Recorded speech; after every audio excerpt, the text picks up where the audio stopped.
Our next guest is the Pulitzer Prize-winning and Tony-nominated playwright whose critically acclaimed new musical Strange Loop is currently on Broadway at the Lyceum Theater, fresh off the musical's 11 Tony nominations. Please welcome to the show, Michael R. Jackson, everybody.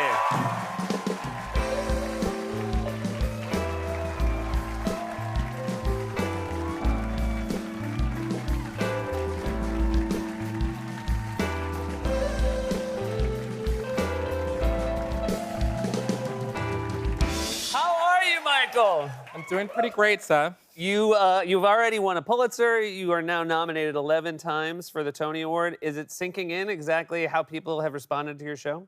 It's sinking. Yeah. I don't know if it's quite gotten fully there yet, but it's there. It is really, really exciting. And I think one of the things that's coolest about this show is when people comment on it, they stress how unique it is. Were you setting out to make a show that was unique compared to what we tend to find on Broadway?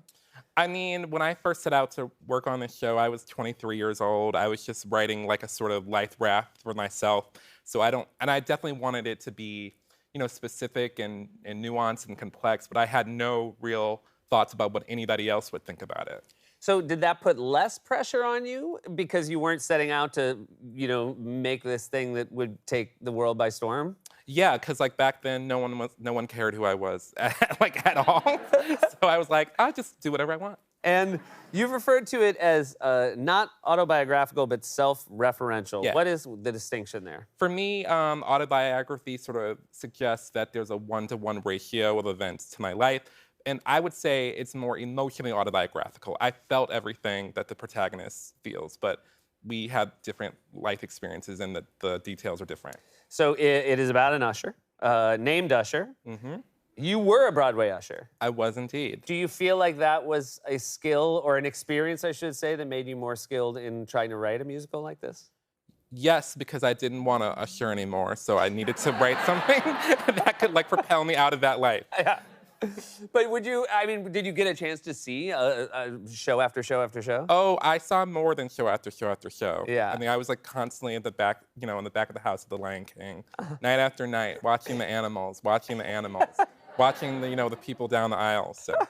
Usher in the show names names. Mm-hmm. There are some real people that are commented on. For sure. Did you think in the writing ever, I might have to take this out one day if these... I did, and then there was this one draft where I think I changed the name to Skylar Terry, and I was and then my director was like, get the hell out of here, you're not doing that. So we left it the same, and then ever since then I felt like I had full permission. That's good. That's very nice. Yeah.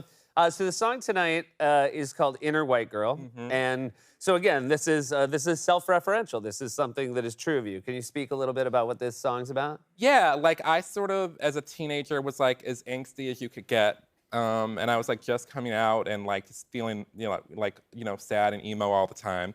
And of course, enter Tori Amos Yeah. by my cousin who gave me her first 2 albums, Little Earthquakes and Under the Pink. And I sort of one night turned all the lights off, put my headphones on, get under the covers, and then Tori Amos starts singing to me, and I was a goner. So. And we were also talking backstage about our shared love affair for Liz Phair as well. Yeah, Liz Phair was in my 20s when I was just feeling even more emo, but a little more punk rock about it. Yeah. And wandering around New York City, just hating everything in my life and everyone. And Liz is really good music to have for you for that moment. Yeah, I agree. I think if she's the closest thing I have to an inner white girl is Liz Phair. That is the most I've listened to on headphones. I feel like she makes you feel very cool for hating everything. She does, because she has such a really badass sense of humor and a lot of candor as she sort of speaks about her experiences through the characters in her songs. This is also very exciting. It's no Pulitzer, mind you, but you saw Tori Amos in concert last night. Yes. Tonight you are going again backstage. You're going to meet her for the first time. Meet her tonight, which and is so how do you think it's going to go? What are you worried about or excited I'm worried that I might, cry all over everything that she's wearing and make a complete imbecile of myself. What are her expectations? Is she aware of what a big part of the show she is and a big part of your story? I don't think so. I think I've kept that pretty close to the vest because then she might not let me come back and see her.